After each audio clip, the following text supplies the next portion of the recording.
Բարև Ֆակտոր TV հյուրը ազգային ժողովի քաղաքացիական պայմանագիր խմբակցության պատգամավոր Թագոյ Ղազարյանն է, բարև Տիկին Ղազարյան։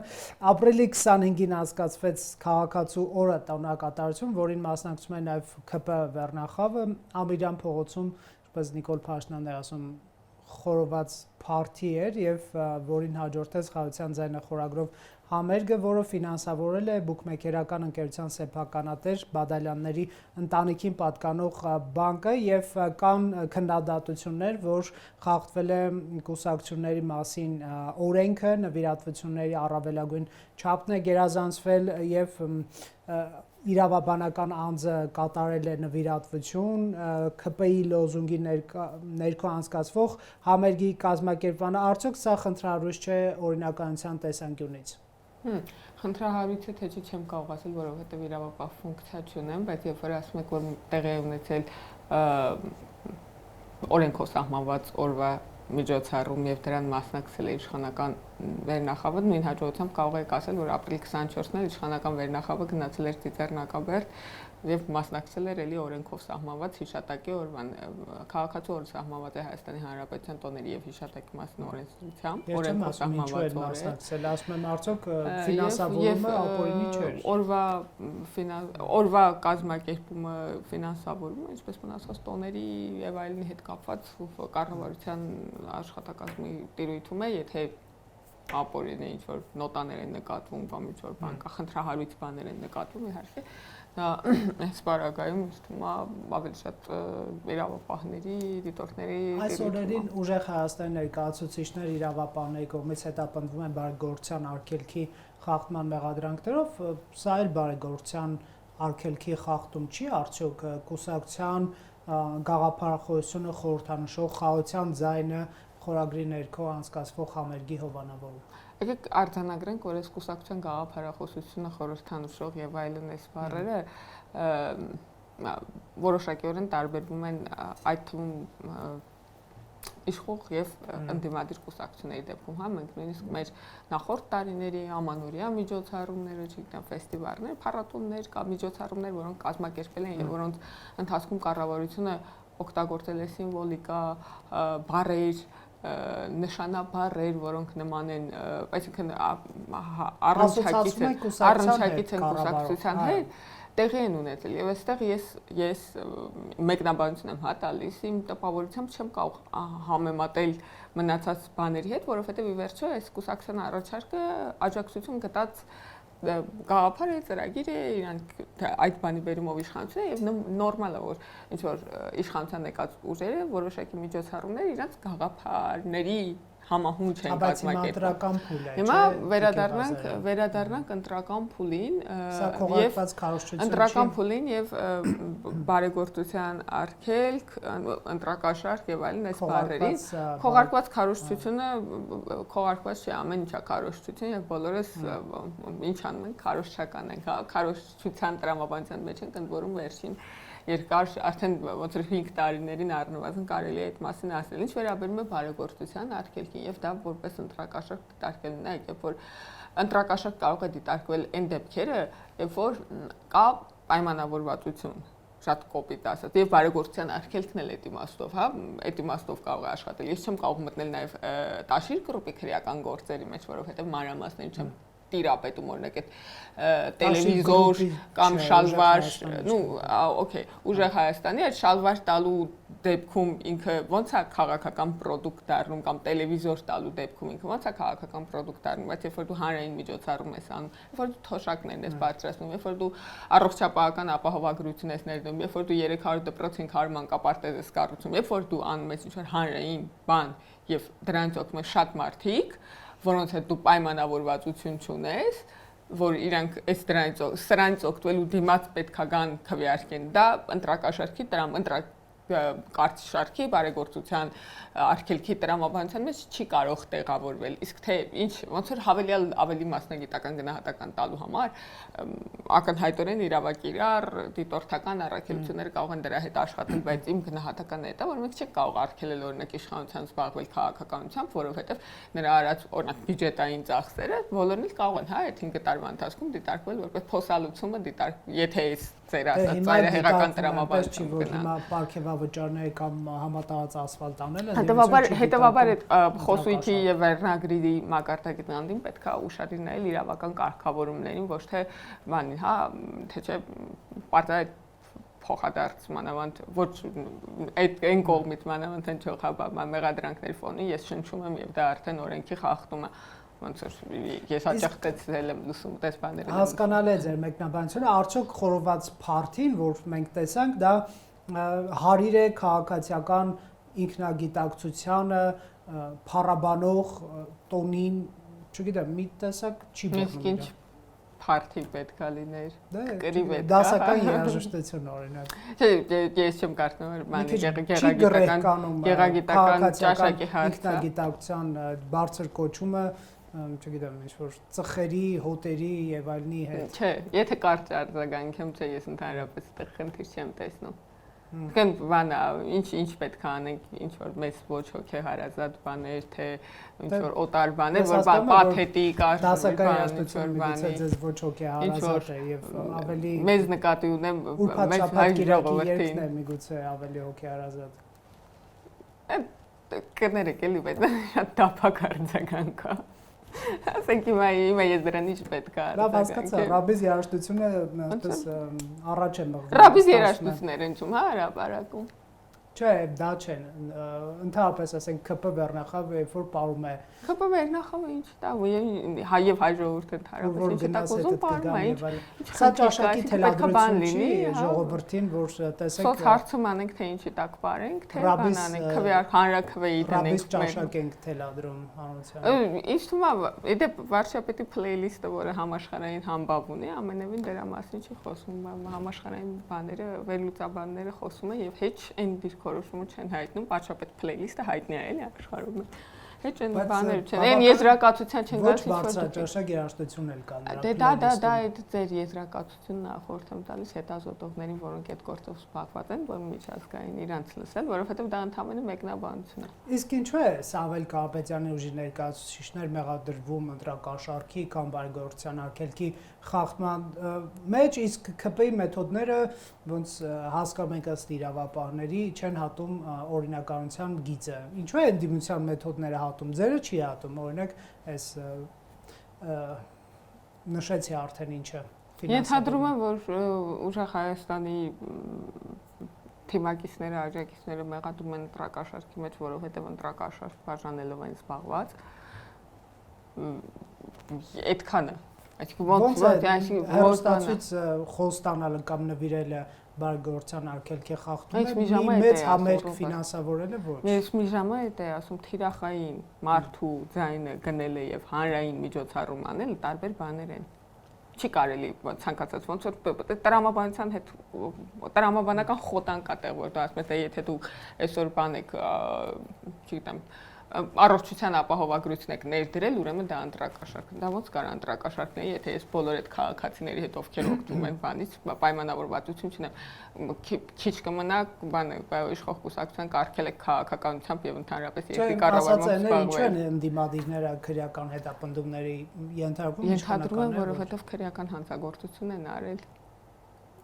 Թե ՀՀԿ-ական մեթոդներն են այն ժամանակ էլ ասենք եւ ինչ թվում է դրան դուք ավելի լավ կպատասխանեք, դա ՀՀԿ-ական մեթոդներն են, հա։ Այսօր դուք որպես այն ժամանակվա աշխատած լրագրող եւ մեկնաբան ես պնդում չեմ ավելի լավ կարակ արձագանքեք, հա բան կա համեմատելու եզրեր կան այդտեղ։ Ինքն Հայաստանի ընտրական համակարգի ներկայիս ընտրական համակարգի վերջի 8 տարիների ու անցյալի ընտրական համակարգի մասին համեմատելու եզրեր կան, դրանք կարծես երկու տարբեր աշխարհների համակարգեր լինեն։ Ես կարծում եմ նույնիսկ բան է, էլի մարդկանց մեզ լսող մարդկանց բանականություն կվիրավորվի այդ հարցից։ Չէ, բայց մենք տեսնում ենք տարբեր թիմերում ընդդիմությունը հաղթում է, բայց շատ լավ նախադասություն է։ Մենք տեսնում ենք, որ տարբեր թիմերում ընդդիմությունը հաղթում է։ Բայց իշխանության է գալիս դուք։ Որտեղ ենք իշխանության եկել։ Դե օրինակ Ալավերդիում։ Ալավերդիում, որովհետև բան է ֆրակցիայից մարդը դուրս է գլխատվել է։ Ռոբերտ 5 տարի է այդ մարդիկ այդ իմպիչմենթիստները։ Դրանձորում չեն կարող քաղաքապետ ընտրել, որովհետև բան եմ պատմում։ 5 տարի է այդ իմպիչմենթիստները ասում են, որ 20 հոգի ԿՊ-ից տանելու են, որ իրենց քվեարկեն։ Այսինքն նորմալ է ստեղ որ ընդդիմություն ուզում է բանանի իշխանության քվեն ունենա, որպեսզի վարչապետ փոխի, այնտեղ նորմալ չի, որ այնտեղի ընդդիմությունը, այնտեղի իշխանության մի հոգու կարողացել է բանանի համոզի, որ իր իշխանությունը համայնքապետը լավ չի աշխատում եւ քվեարկել է։ Ինչի՞ է դա։ Ինչի՞ է տեղ որն է տարբերությունը։ Դուք ուզում եք ասեք, որ բաներ բռնի եւ հեղաշրջման փորձ է, հա, այդ իմպիչմենտի գաղափարը։ Չէ, քաղաքական process։ Տեսեք, օրինակ եկեղեցականների պարագայում Գյումրիում այդ 7 վերք եկեղեցու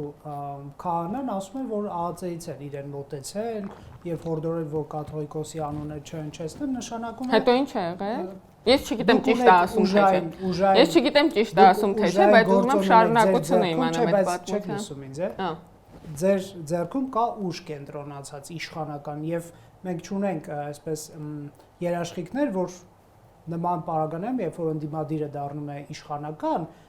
շանտաժ եւ այլ սպառնալիքներ չեն կիրառվում։ Իմ ասածը դա էր։ Հասկանում եք, տարբերությունը դա էր։ Չէ, չեմ հասկանում, բայց հիմա եկեք վերադառնանք։ Ես չեմ ընդունում ձեր ասածը, ոչ թե չեմ հասկանում, բայց եկեք վերադառնանք այդ ձեր պատմածին։ Դուք նկարագրում եք, որ իբրև թե մի հոգևորականի, մի աշխատակից մոտեցել է կաթողիկոսի անունը, ասել է, ես ասում եմ, եկելիս կաթողիկոսի անունը չանվան, հետո ինչ է եղել։ Մոտեցել է ԱԱԾ-ական։ Ինչ է արել, այդ հոգևորականը տրվել է ճնշումներին եւ վերջել է։ Հարցազրույց է տվել եւ պաշտպանվել է այդպեսով, հանրային այսպես աջակցությամբ։ Եկել է իր կաթողիկոսի անունը, չէ, շարունակել է, ինչ դրանից ամիսներ անց նույնիսկ հարցազրույց է տվել, դրան որպես հետևանք ինչ է եղել։ Ասենք ես չգիտեմ դա այդ մոտոր ԱԱԾ աշխատողներին չեմ ճանաչում, չգիտեմ ինչի ոնց են իրանք ճանաչում, բայց որ մի մարդ մեկ ուրիշ մարդու կարա բան հորդորի եւ այդ մեկ ուրիշ մարդը դա չանի եւ դա հետևանք չունենա, դրա ճնշումը որն է, իսկ նկարագրեք այդ ինչ ճնշում է։ Լավ, տեսեք, որոշ ժամանակ առաջ այս եկեղեցականների թեման շատ ակտիվ էր։ Հիմա բավականին իջել է այս թեման եւ ըստ Միջազգային հանրապետական ինստիտուտի հարցման տվյալների քաղաքացիներ մի զգալի մաս չէր կիսում ձեր այդ քաղաքականություն կամ ավելի քննադատաբար վերաբերմունք ուներ։ Արդյոք դրանից ելնելով է ԿՊ-ն դադարեցրել կաթողիկոսի հեռացման այդ գործընթացը եւ արդյոք ընտրությունից հետո կարող եք վերադառնալ այդ թեմային։ Հիշում եմ, այդ արդյոք շատ բան է, հարց է, շատ աբստրակտ հարց է, որովհետեւ մենք մեր նախընտրական ծրագրում գրել ենք, որ բարենորոգման օրակարգ շարունակումը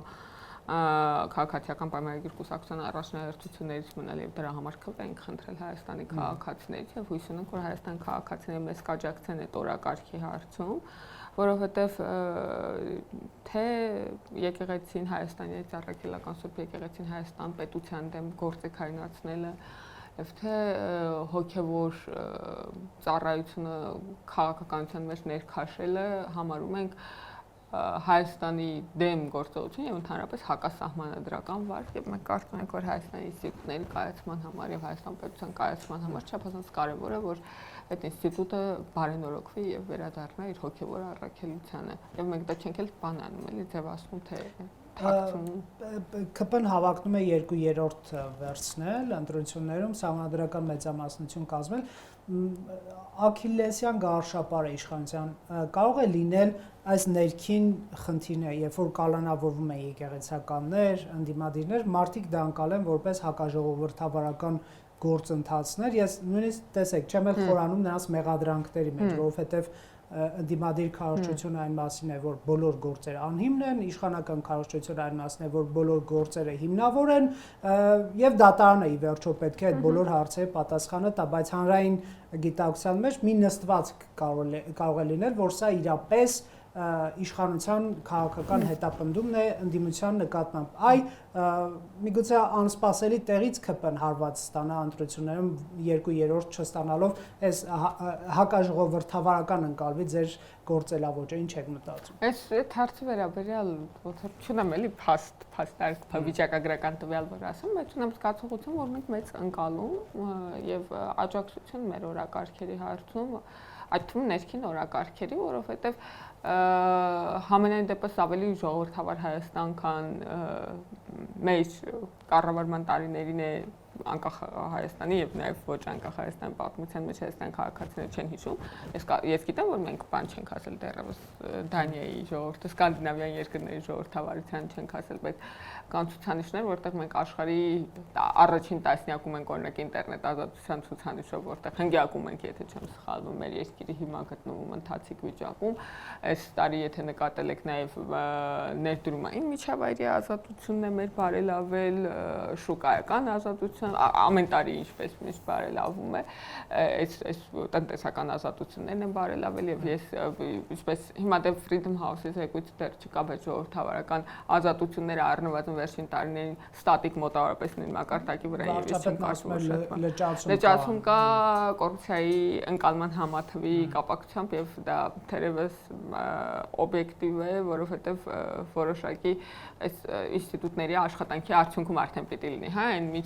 միջև ինչ որ պահ եղել է քաղաքական կամքի արդյունքում եւ մեծ թռիչք է Հայաստան, գիտեք, երբևէ աշխարհում ամենամեծ թռիչք կատարած երկիրն է այդ կոռուպցիայի ընկալման համաթվի աղյուսակում 19-20 թվականներին, հետո շատ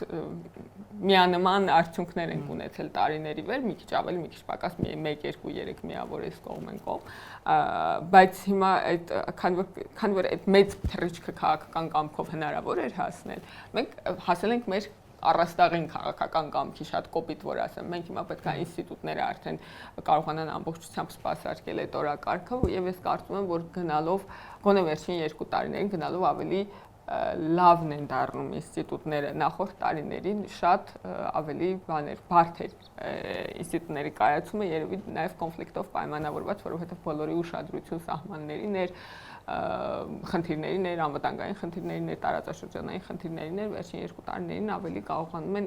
հաստատվել ինստիտուտները իրենց ինստիտուցիոնալ դերի մեջ։ Բայց ինչու ՔՊԱ-կանները այդպես կարկառուն կոռուպցիոն գործերով չեն ասում, միայն թե չասեք, որ դուք կոռուպցիոներներ չունեք ձեր շարքերում, թե քաղաքական հովանավորություն կա սեփական թիմակիցների խնայել։ Ես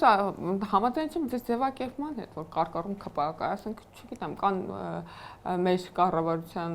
օրոք նույնիսկ բանի դեպքում կարկառում են հաջորդ օրը դառնում է կարկառում ընդդիմադիր։ Կներեք հովի կաղազերից ավելի կարկառում ԿՊԱ-կան գիտեք, ով որ բան էր Հիսուսին հավատացել էր, երբ որ հանդիպել էր Նիկոլ Փաշինյանին։ Այն բանը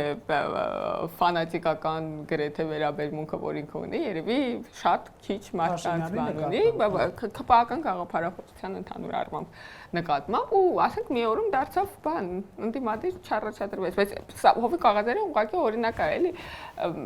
եղել են քաղաքապետներ, նախարարներ, փոխնախարարներ, կոմիտեներ ձեր կարծիքով ընդդիմադիր դարձնում նրանց։ Դա է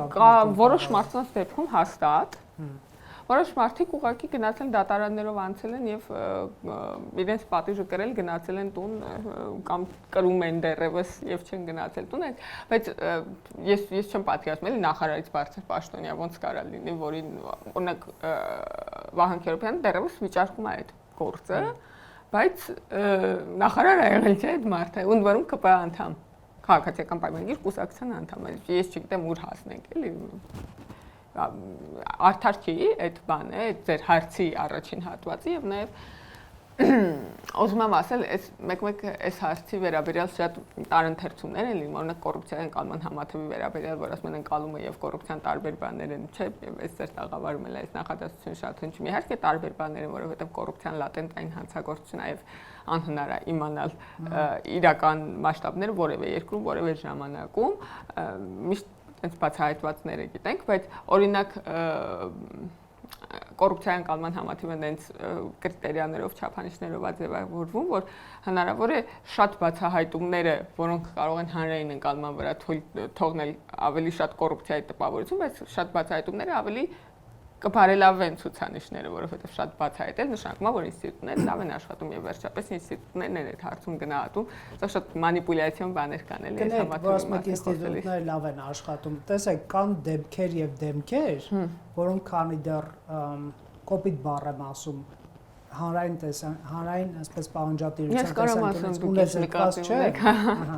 Դա նշանակում է հակակոռուպցիոն պայքարը իշխանության հաջողության չի ասել, ասենք քանի դեռ մարդիկ տեսնում եմ, որ Ռոբերտ Քոչյանը հերթական անգամ գնաց դատարան կամ Ծառուկյանը եւ Մունդատ եկա, որ ինձ զրպարտում են իմ միլիարդները կամ միլիոնները օրինական եմ ես ձեռք բերել եւ մարդիկ կատաղած ասում են շատերը էլի, որ իշխանությանը ասում են ինչ արդյունք ձեր հակակոռուպցիոն պայքար, եթե այս գործերով վերջնարդյունք չկա, Այ այդ կարան լինի Աքիլեսյան գարշապար։ Չափիչ դեպքեր են, դուք ինչ բարեփոխում ուզում եք արեք, ինչ օրենք ուզում եք ընդունեք, ինչ ինստիտուտ ուզում եք ստեղծեք։ Եթե այս դեպքերով մարդկանց ընկալման տեսանկյունից չկան որոշումներ, նրանք ասում են դուք տապալել եք, հա, անկեղծ լինենք այդպես,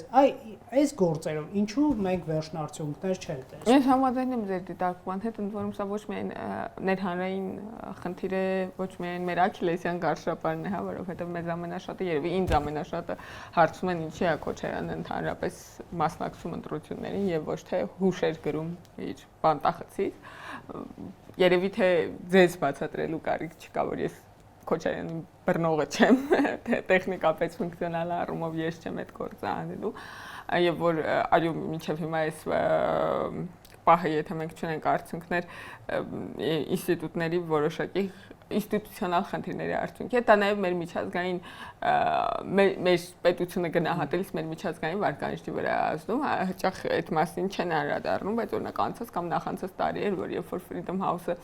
զեկույցում գրել էր, որ քանի որ նախկին նախագահները Ռոբերտ Քոչարյանը եւ Սերժ Սարգսյանը պատժված չեն իրենց ժամանակաշրջանի հանցագործությունների համար, դա ընդհանուր առմամբ մարդկանց մոտ անպատժելիության եւ հակաօրինականության զգացողություն է առաջացնում, ինչից տասնամյակներ շարունակ էլի խոշոր դեպքեր, հա, որ էլի չկան պատժվածներ եւ կներեք այսօրվա ձեր հակառակորդ ճամբարում այդ մարդիկ շատ են, հա, ամեն մեկը գիտի ով է իրեն դրական նախորդ հարցի պատասխաններ ինչ են իրանց նկատմամբ քրեական գործեր կան մեր նկատմամբ չէ տարբեր մոտեցումներ կան էլ մեկն ասում է քրեական հետապնդում է մեկը բայց ողջախոհություն այն մասն է որ ակնհայտ ընտրակեղծարար մարդիկ կան որոնք այսօր էլի հավակնում են վերցնել իշխանություն 8 տարի իշխանության է կեսօրին էլ Նիկոլ Փաշինյանը 8 տարի առաջ ընտրվեց վարչապետ բայց մարդի դեռ խոսում ենք այս խնդրի մասին, Ես ձեր ասածը մի ուրիշ դիտանկյունից կփորձեմ նայել, իհարկե ընտրակեղծիք ընտրակաշառքը լատենտային հանցագործություն, այնպես կոռուպցիոն հանցագործություն, էլի բացահայտել բարդ է հաղորդում Գագիկ Ծառուկյանը արդարացրեց, որովհետև այդ ընտրակեղծիքի համար ուրիշ մեկն է պատիժ կրում, որ ինքնախոստովանակ Սեթրակառուցտամի չեմ սխալվում, բայց կարող սխալվում եմ ընտրակեղծարարության այդ բանը, այսինքն ընտրակեղծիքների, եկեք արձանագրենք ընտրակեղծիքների համար կալանք կրող, կալանք չէ, պատիժը կրող բանտերում պատիժը կրող մարդիկ կան եւ սա շատ կարեւոր է արձանագրել, թույլ տվեք ձեր տաղավարը օգտագործել նաեւ դրա համար, որպեսզի մարդիկ իմանան, որ եթե ներգրավվեն այդ հանցագործության մեջ ու բացահայտվի, իրենք էլ են գնալու իրանց պատիժը բանտերում կրեն եւ սա ոչ միայն ընտրակաշառք բաժանողներն, այլ նաեւ վերցնողներն է վերաբերում, վերադառնալով ինստիտուցիոնալ Իմ տրամաբանությամբ, հա, իմ տեսողությամբ ոնց եմ ես զգում, որ ինստիտուցիոնալ առումով ավելի լավ վիճակում ենք, քան նախկինում, օրինակ 21 թվականի ընտրակեղծիքների դեպքերը մենք իմացել ենք, բացահայտել են իրավապահները կամ իրավապահներին հաջողվել է պարզել դրանց մասին բաներ, միայն ընտրություններից հետո, հետընտրական շրջանում։ Իսկ այն ժամանակ հնարավոր էր հիմա որ պատկերացնեք էլի ինչ վիճակում էր Հայաստանը, ժամանակ հնարավոր էր այնպես կեղծել ընտրությունները, որ չբռնվեին Հիմա տենց չի, հիմա եթե նկատել եք համարյա ամեն օր մի ընտրակեղծարարության ընտրակաշառքի դեպք բացահայտվում է եւ սա նշանակում է որ հակակոռուպցիոն կոմիտեն ինստիտուցիոնալ առումով շատ ավելի լավ վիճակում է քան սրանից 5 տարի առաջ եթե դուք ասեք իսկ ինչու աշխարհի բոլոր հանցագործությունները չեն բացահայտվում եւ իսկ ինչու աշխարհում հանցագործությունները չեն դադարել ես դրան չեմ կարող պատասխանել որովհետեւ օբյեկտիվորեն անհնար հա ուտոպիստական բան եք ասում բայց իմ գնահատականը իմ որպես օրենսդիրի որպես բյուջե հաստատող մարդու որ փող է հատկացնում հա կոպիտ ասած այդ իրավապահներին որ նրանք գնան իրենց գործը անեն իմ ֆունկցիան դա իմ դիտանկյունից ես տեսնում եմ իրանք կարողանում են ավելի լավ բացահայտել թե այն ժամանակվա նման էր ընդ որում ժամանակ 21 թվին որ կարողացել է Հայաստանը դիմանալ այդ հարվածներին, հիմա ինքը չէ խոսում հիբրիդային հարվածների մասին, բայց այն ժամանակ եթե հիշում եք Հայաստանում գրեթե բոլոր ինստիտուտներն էին, փլված, սկսած Պաշտպանության նախարարության գլխավոր շտաբից, որը հեղաշրջման բաներ ինչ որ կազմակերպչական աշխատանքների մեջ էր, վերջացրած արտգործ նախարարությունից, որը ամբողջ կազմով հրաժարական էր տվել, հայաստանություններ արտաքին եւ պաշտպանական քաղաքականություն փաստացի նախընտրական շրջանում, իրավապահները չէին կարողանում հանցագործություններ բացահայտել, ինչպես նկարագրեցի, ադրբեջանցիներն էլ նախընտրական բաներ, հարձակումներ էին կատարում Հայաստանի սուվերեն սահմաններն, այն ժամանակ որ մենք կարողացել ենք ոտքի վրա կանգնել, հիմա որ տեսնում ենք ինչ վիճակում ենք, էլի, ինչ կայուն վիճակում ենք թե ինստիտուցիոնալ առումով, թե տարածաշրջանային անվտանգային խաղաղության առումով, մենք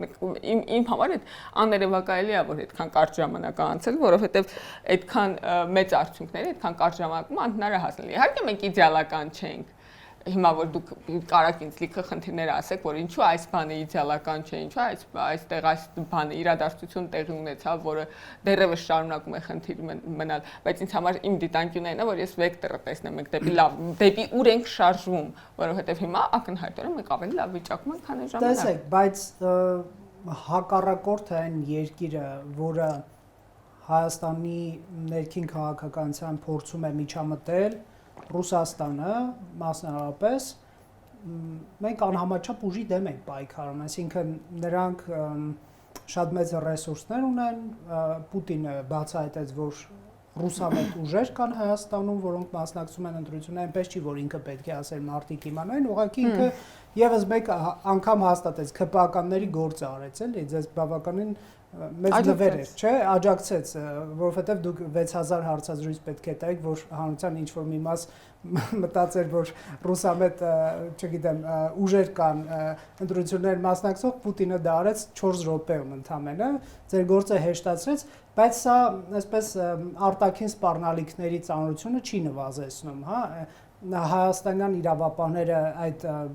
միջամտությունների, փողեր բաժանելու մի մասը տեսնում են, մյուս մասը չեն տեսնում, կան քաղաքական ուժեր եւ գործիչներ, որոնք փողից բացի ուրիշ բան չունեն, միլիարդներ, միլիոններ, դղյակներ, չգիտեմ, շտաբներ, պաստառներ, համակիրներ, գրասենյակներ, գրանցված աշխատողներ, բայց իրականում ընտրակաշառքներ եւ այլն այդ դուք որպես կառավարող ուժի ներկայացուցիչ ո՞նց եք երաշխավորում, որ ապօրինի կապիտալը, ապօրինի փողը, Ռուսաստանի միջամտությունը Հայաստանի ընտրությունների արդյունքների վրա ունենալու է մինիմալ ազդեցություն։ Լավ է, վերջի բառը գոնե ասեցիք, որովհետև երբ որ հարցը ինչու՞ ես ոնց եք երաշխավորում, ես ուզում եմ ասել ոչ մի կերպ, որովհետև ասել, որ ինչ որ բանից ապահովագրված է որևէ իրավիճակում, որևէ պահի, որևէ երկիր, որևէ հանրություն ապահովագրված է, դա այդքան ոնց որ անհնար է երաշխավորել։ Մենք կարող ենք հնարավորինս նվազեցնել դրա ազդեցությունը, եթե նկատել եք նաև վերջին շրջանում, չգիտեմ, հայտարարություններ շատ են եղել, թե քիչ են եղել, բայց մի քանի առնվազն չի կամ խնդիր չի, որ 21-ին մենք հաղթահարել ենք, հիմա էլ կարող։ Չեմ ասում, որ եթե 21-ին հաղթահարել, ես չեմ ասում, որ մենք 21-ին հաղթահարել ենք, հիմա էլ կհաղթահարենք։ Ես ասում եմ, որ 21-ին մենք շատ ճգնաժամային վիճակում ենք հաղթահարել։ Հիմա մեր ինստիտուտները, մեր իրավապահները արձագանքում են, հասկանում եք, մեր մաքսայինը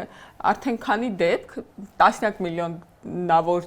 դոլարներ թե ռուբլիներ հիմա արժույթը չեմ հիշում անցկացնելու կանխիկ դեպքեր է բացահայտել, որոնց մի մասին հրապարակային հայտարարել, մի մասին հրապարակային չի հայտարարել, բայց ինքը կարողանում է դա գտնել։ Ես չգիտեմ, որ 21-ին եղել է դա, թե չի եղել, բայց որ 21-ին չեն գտել, դա գիտենք։ Էլ չեմ, եւ ես վստահ եմ, որ այդ բանի ուղղորդված քվեարկությունները անկախ նրանից, որ կողմից կլինեն, որ երկրից կլինեն, ներսից կլինեն, դրսից կլինեն, որ ներսի ուժերից որ երկրից կլինեն, իրանց մի զգալի մասը բացահայտվելի է եւ մարդիկ քրեական պատասխանատվություն են կրել եւ ինձ այդ վստահությունը ներշնչում է իրավապահների աշխատանքը, որովհետեւ կհիշեք, սրանց մոտավորապես մի 2 ամիս առաջ էլ այդ նույն համահրական վերաբերմունքը կար, որ կարողանալու են իրավապահները ինչ-որ բան բացահայտեն։ Բա դուք ինչ եք արել, որ իրավապահները բան բացահայտեն։ Բա ձեր իրավապահները սենց, հետո իրավապահները գրեթե ամենօրյա ռեժիմով այդ բացահայտումները անում են։ Հիմա էլ ասում եք, բայց կարողանալու եք այնպես անել, որ զրոյական չեն կարողանալու այնպես անել, որ աշխարհում հանցագործություններ չլինեն, բայց կարողանալու ենք էականորեն նվազեցնել ազդեցությունը եւ ես վստահ եմ դրա վրա թե ներսի ռեսուրսի առումով մեր հանրային ռեսուրսի առումով եւ թե նաեւ մեր աջակցության առումով գիտեք որ մենք տարբեր միջազգային գործընկերներից նաեւ աջակցություն ենք խնդրել որոնք որոշակի ինստիտուցիոնալ աջակցության մեխանիզմներ են մեզ տրամադրում բայց ես ավելի շատ մեր ներքին ռեսուրսի առումով եմ վստահ արդյոք կապիտալը դեր ունի ընտրություններում թե ոչ իհարկե ունի բայց եկեք իրար արժև նստած ազնիվ լինենք եւ իրար հետ արձանագրենք, որ օրինակ Երևան քաղաքի ընտրությունների ժամանակ դոկ կուսակցությունը կրկնակի ավելի շատ ձայն է ունեցել, քան ապրելու երկիր կուսակցությունը։ Եվ եթե միայն կապիտալը լիներ գործոն, այդ արդյունքները պիտի չլինեին։ Հետևաբար կան ուրիշ հանգամանքներ եւ երբ որ ոնց չես կարողանում հաղթահարել, երբ որ որոշ ուժեր չեն կարողանում հաղթահարել կապիտալին, ինչպես օրինակ դոկ կուսակցություն կա, չեք հերքի չէ որ Վարդան Ղուկասյանը ավելի քիչ փող ունի, քան Ռուբեն Վարդանյանը ուներ այն ժամանակ, որովհետեւ իրանց բաներով, իրանց ոչ փող են տալիս, ոչ ես եմ իրենց Ռուբեն Վարդանյանը հայտնի է իր կարողությամբ, այն ժամանակ էլ դեռևս Ղարաբաղում էր, հա, տեղի չէր ունեցել այն իր, տեղի չէր ունեցել։ Այդ մյուս մարդը իր ներդրում է եղել ամսական Wi-Fi-ի գումարը, ոնց որ բանի քարոզարշավի մեջ։ Հիմա ուզում եմ ասել, որ միայն բանը չի էլի, միայն կապիտալի մասին խոսելը շտաբերի բաների մասին չի խոսակցությունը։ Ես կարծում եմ, որ հաղորդակցություն չափազանց կարևոր է, եւ ես վստահ եմ, որ առավել ակտիվ հաղորդակցվողները առավել մեծ ըմբռնում կարող են ունենալ, մանավանդ եթե իրանք բացատրեն, հա, անդադար օրինակ վարչապետը մեր ծրագիրը նստեց կարդաց եւ հերթով կետարկետ բացատրեց 3 օր 3-ական ժամ իմ տպավորությամբ կարող է սխալ եմ ժամերը հիշում, բայց ասենք մարդիկ ովքեր միայն անձայն տեսանյութերով կամ արհեստական բանականությամբ գեներացված վիդեոներով են խոսում հանրության հետ ակնհայտ է որ իրանք շանս չունեն մանավանդ եթե հանցագործությունները ամբողջությամբ բացահայտվի, հա, որովհետև եթե չլինեն ընտրակաշառքի դեպքերը, բանը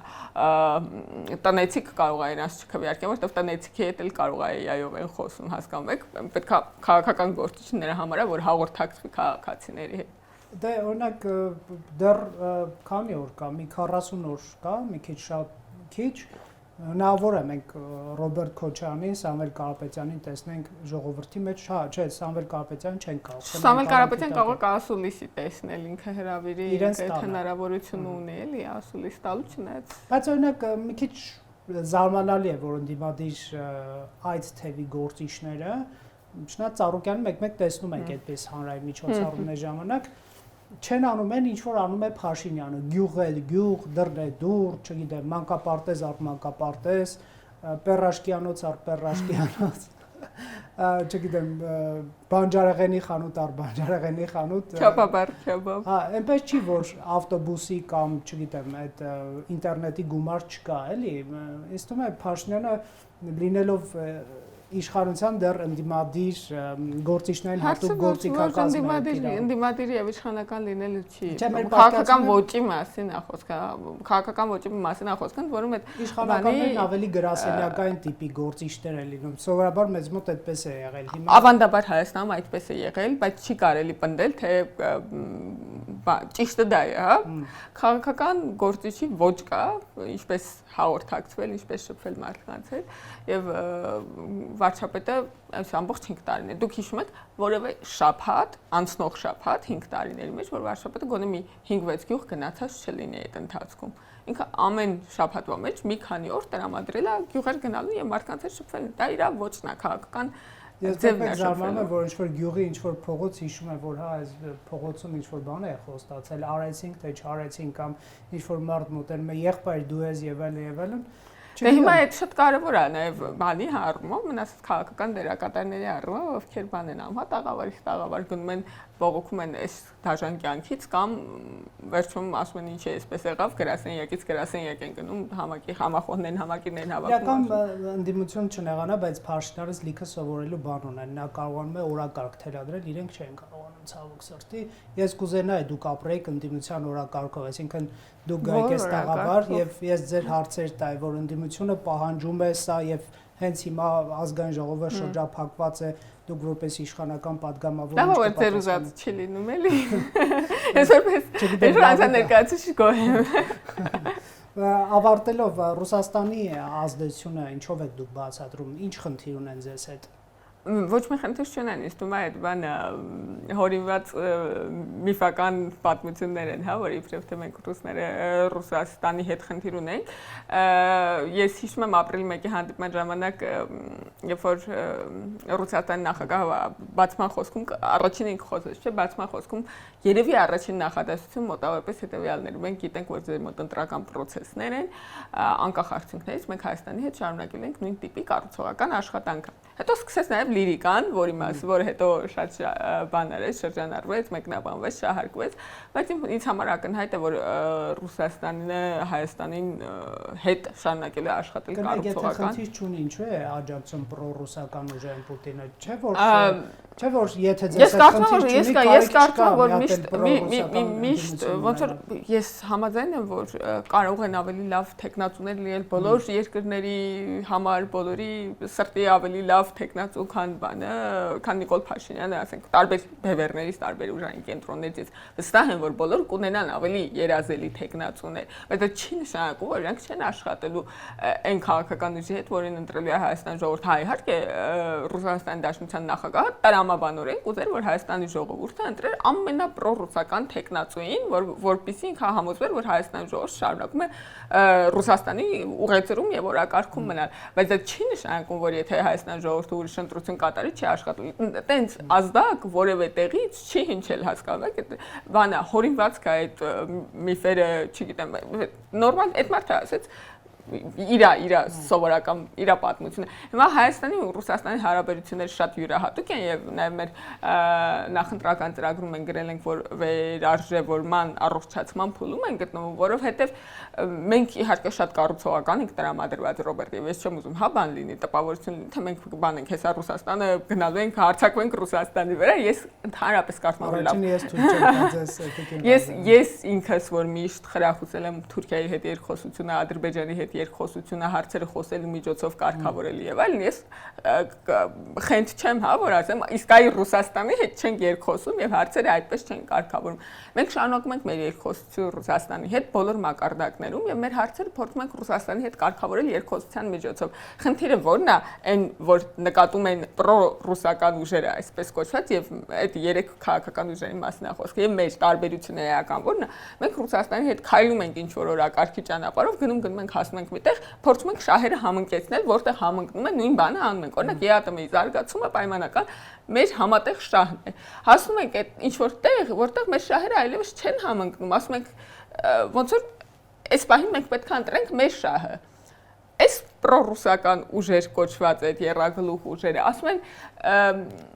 ոնց որ Հայաստան կկործանվի, եթե մենք այդ երկու շահի միջև ընտրենք մերը, ոչ թե Ռուսաստանինը։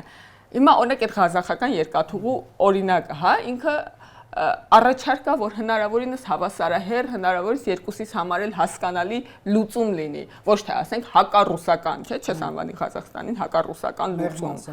Հետևաբար, երբ որ հասնում ենք այդ կետին, մենք նույնպես կառուցողական լուծում ենք առաջարկում, այնպես որ չվնասվեն Հայաստանի շահերը։ Ընդհանրապես այդ է սեփական շահերը